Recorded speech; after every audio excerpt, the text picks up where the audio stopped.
Hello everyone, I'm Sarah and I'm the Tudor Travel Guide. And first of all, I'd like to thank Katie for inviting me to take part in this Renaissance Fair weekend. I'm very excited to be talking to you today and launching what has become the most ambitious project that we have undertaken here at the Tudor Travel Guide. Now, the story begins way back at the beginning of lockdown, which here in the UK was in March this year. I became inspired to see how we could help people continue to enjoy exploring fabulous Tudor locations, even though many of us around the globe were unable to travel. I know so many people had holidays booked and unfortunately have had to put them on the back burner for this year. But as a result, I decided to try and create a series of videos which I have entitled A Virtual Tour of Tudor London, to enable people to virtually get out and about and explore some fabulous Tudor locations. Now, Tudor London is a big topic, and to create it in its entirety would probably keep me busy for the rest of my days. So instead, I've selected a number of the most significant and interesting places from the time, some of which are completely lost to time, and so we must recreate them in our imagination only, whilst others I have chosen specifically because they still stand and you can go and visit them for yourself when circumstances allow. So this short video launches this virtual time travel series, and it will take us from Greenwich Palace in the east of London through to Hampton Court in the west. And along the way, we'll be exploring the Tower of London, the Church of St Bartholomew the Great, the Charterhouse and Westminster, looking specifically at how they appeared during the Tudor period and the history that surrounded them. Thus today, you will be exploring with me, your virtual guide, the Lost Palace of Greenwich, one of the most popular residences of Henry VIII during the early 16th century. However, I have to tell you that the creation of this video has been incredibly challenging. First of all, we had to master the use of green screen, something we had not done before. And then, as many of you will know, nothing of Greenwich remains above the ground. There are just a few contemporary drawings that allow us to see what the external appearance of the palace was once like.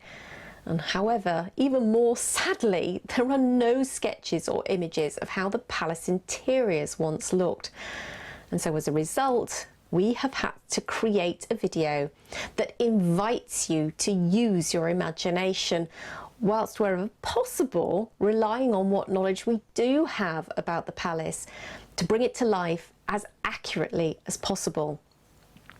And to do this, I've drawn upon different sources. First of all, the external images that I've just mentioned.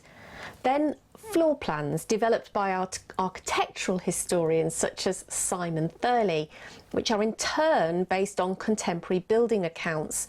And finally, later archaeological excavations on site where they exist. And I've also combined my own understanding of how a Tudor palace was arranged and used to try and convey the essence of each of the different rooms that you will move through on your tour. Now, you will be led by your time-travelling guide around the entire 4 ranges and the principal royal apartments of the palace at first floor level.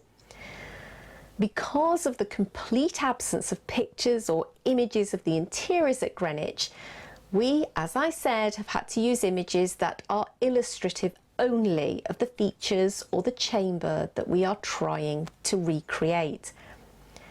However, one of the things I was very keen to do was to commission at least one original piece of art which might capture how one of the principal chambers of the King's lodgings would have looked during the reign of Henry VIII. And to do this, once again, I drew upon floor plans and building accounts that hint about what some of the interior features may have looked like. Again, as well as drawing upon my understanding of the general use of the chamber in question. After some deliberation, I decided in the end to select the King's Presence Chamber at Greenwich as the focus of this project. And this is the part of the project when I turned to Katie for help. I needed an illustrator. Now, many of you will know about Katie's talents in illustrating, and she herself will be showing you the process she used to create the final image in the video that follows this one. But for my part, the important piece was to brief Katie as accurately as possible about the dimensions of the chamber and how its interiors might well have appeared. I can tell you I was delighted to see the final result, which totally drew me in and allowed me to walk once more in my imagination through one of the rooms of Henry VIII's glorious palace at Greenwich.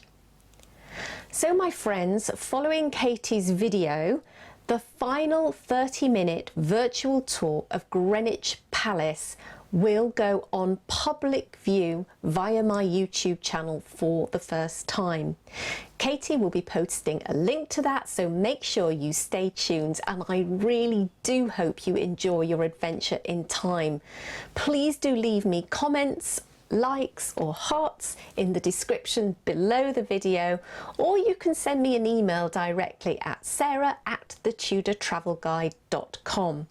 And if you want to find out about me and about the Tudor Travel Guide, then you can always visit the blog at www.thetudortravelguide.com, and if you to subscribe to my mailing list, you will receive a wonderful free digital colour download of Your Tudor Weekend Away in Kent, in which I feature 3 Berlin properties, including Hever Castle, of course, Penshurst Place and Pashley Manor Gardens. And of course, being a valued member of the Tudor Travel Guide community, I will keep you up to date in all the content that I publish on the blog, on my YouTube channel and via my podcast at The Tudor Travel Show. So that's me done for this video. I hope you enjoy listening to Katie take you through how she created the final image and see the image used in the final video. So all that remains for me to say is, of course, happy time traveling. Thank you so much, Sarah, for that wonderful introduction to your virtual tour of Tudor London series. I'm so excited for the premiere, which is just moments away now. The link to watch Sarah's first installment, all about Henry VIII's beloved Greenwich Palace, can be found in the description below this video. When Sarah first contacted me about an art commission featuring the King's Presence Chamber, it was without any hesitation that I jumped right on board. What a dream job for a Tudor fan like me. I was nervous, but excited, and Sarah was such a joy to work with. She had already put so much research into this that the process was fairly smooth once we had our first planning meeting. In fact, here's how illustrators take notes. No words, just a sketch. She was able to tell me the number of people we should see, where the chairs and doors would be, and even the kind of tile floor we should have. This was the very start of the artwork, which took me about 1 month to complete. It's funny how things develop, and at one point, luckily in the rough draft stage, we realized there wasn't any light source. We needed windows. So Sarah provided me with some window references so I could get the shape and the height drawn as accurately as possible. From the height of the ceiling to the width of the dais to the number of shelves for the gold plates, we worked together to get it all into this painting. We pulled details from the cabinetry and throne of the Queen's Presence Chamber at Stirling Castle. I also relearned how to accurately draw a tile floor in proportion to the rest of the room. So for all of you artists out there, I've included a little clip at the end of this video to show you how it's done. To see the finished painting of the King's Presence Chamber at Greenwich Palace, you'll have to stay tuned for the big premiere, which will launch shortly after this video ends. The link is in the description below this video. Enjoy your virtual tour of Tudor London. So to begin my tile floor, I've created the back of the floor against the back wall, and I've done that by measuring and marking 4 inches above my page and drawing a horizontal line to connect them. You can pick any height you'd like for this. Now I'm going to make my vanishing point, which is kind of like our eye line, as if we were looking across the room And this would be how we would see someone else across the room, or as if we imagine ourselves walking to the back of the room. This is like how tall we would be. So I'm drawing a little person waving to us. And we will use this as a guide in our perspective, that X marks the spot vanishing point. So now I'm making what is called the master tile. And this master tile will help us to make the rest of the tiles on this floor. And right now it's sort of up to you. You can make it as big as you want, as wide as you want. This part is not as precise. This is more of a guess on what you would like your tile floor to look like. So I'm just going to start by making one line, and I will make another line, and then we have our master tile. So now we're going to find the middle of this master tile, the absolute center, and we do that by putting an X through it with our pencil, and the middle of the X will mark the center. X marks the spot. And now we will use that center line and connect it to the vanishing point. Now we have the center of our master tile. Now, this is the step of how to create each subsequent tile. We will connect the bottom corner of the front of the tile to that center line, and where it hits the vanishing line is how we know where the width of the next tile will be. So you just simply connect these dots, and then now you know where to draw the next horizontal line. So we're going to do that again and again, and I'll speed it up to show you the process. I'm going to be cleaning up my lines as I go, just because it can get a little bit confusing.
Now that we have our master tile area, I'm going to use those horizontal lines to create the rest of the tile horizontal lines on the entire page. So I will use those measurements as the guide.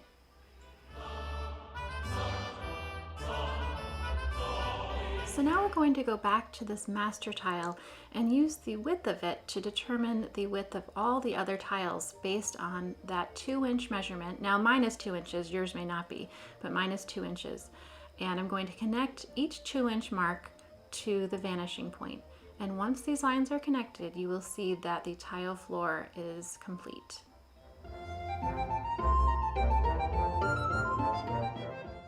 And now, just to complete the room look, I'm going to add some walls to this space and a ceiling as well.